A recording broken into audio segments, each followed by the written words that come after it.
What's hiding underneath things can be scary. Underwater, under your bed, especially what's under your carpet.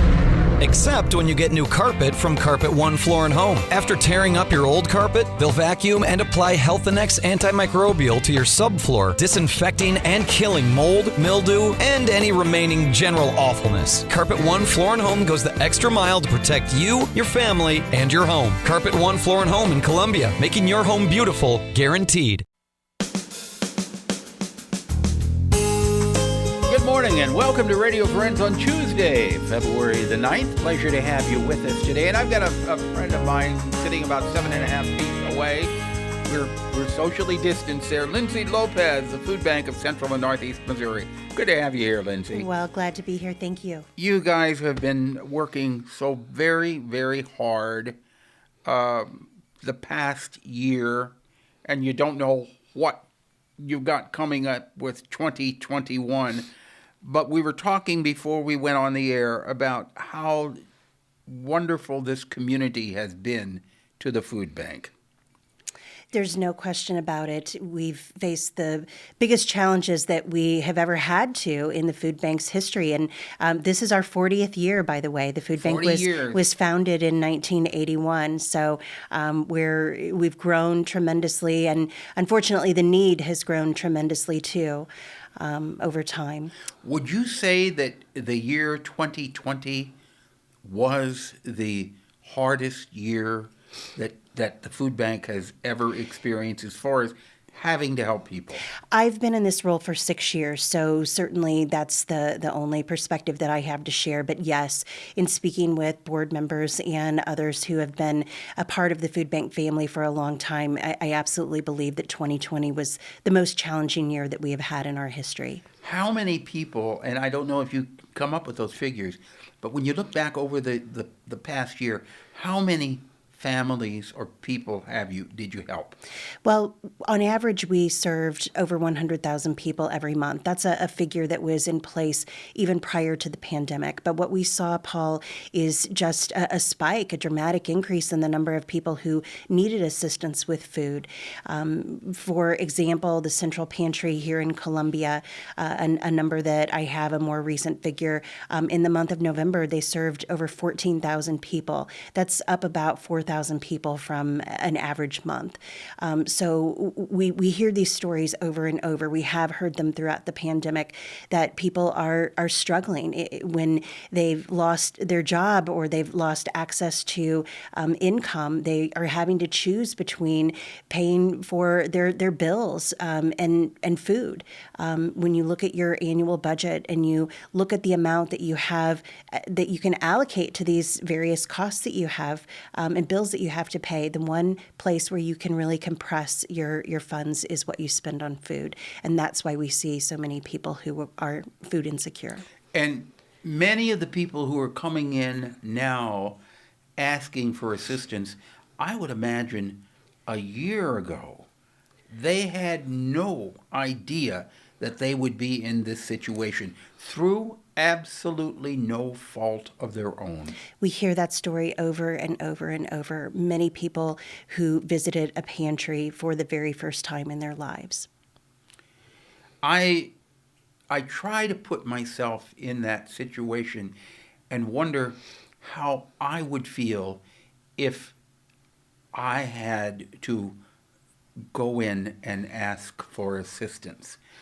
The thing I think we all need to keep in mind is there is no shame to that whatsoever, because you just never know what life is going to throw your way. Yes. It's so true. We are all just one tragedy or life change away from being that person who might find themselves in need for the very first time. Yeah. So, what do you say? Have you personally talked to people who have come in for the first time? Yes. what do you say? We just try to reassure people. We know that it's difficult to ask for help. It's difficult to make that decision to walk into a pantry for the very first time. But for the people who are brave enough to do that, we want to reassure them that we've got wonderful, wonderful people, staff members, volunteers who help us and who are there every single day doing this work because it's meaningful to them. They're passionate about it, and they just want to be able to help and give back to those in need. They care. They care deeply. So if somebody is listening to us today and you need assistance, remember there are people out there who really do care, who really are there to help you.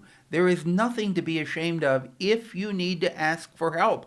We're all human beings, and we need to rely on each other to get through the day sometimes. That's exactly right. That's why food banks exist.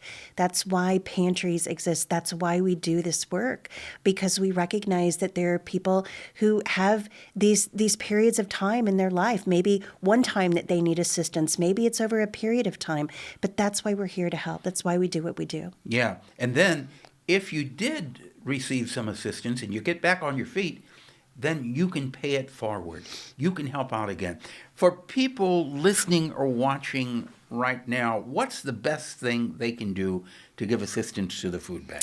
Well, the best thing that they can do, honestly, is go to our website and figure out from the menu of items that we have available ways to help what's most meaningful to them. So if making a contribution, a monetary contribution is meaningful, certainly that will go a long way to help us.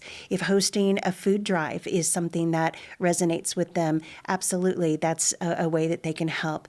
We are starting slowly to phase volunteers back in. Volunteers are the lifeblood of the work that we do on an annual basis, and that's another great way that people can give back. Okay, so you're not back to 100% with volunteers. We are not. So what are you looking for right now is when you say you're phasing volunteers back in? So in a typical year, we would have over 15,000 volunteers who would help us in some capacity. So very, very large numbers of volunteers. We can't do that right now and socially distance appropriately, but we are taking volunteers in small quantities. So people can go to our website and look at the shifts that are available, and certainly we would be glad to have them.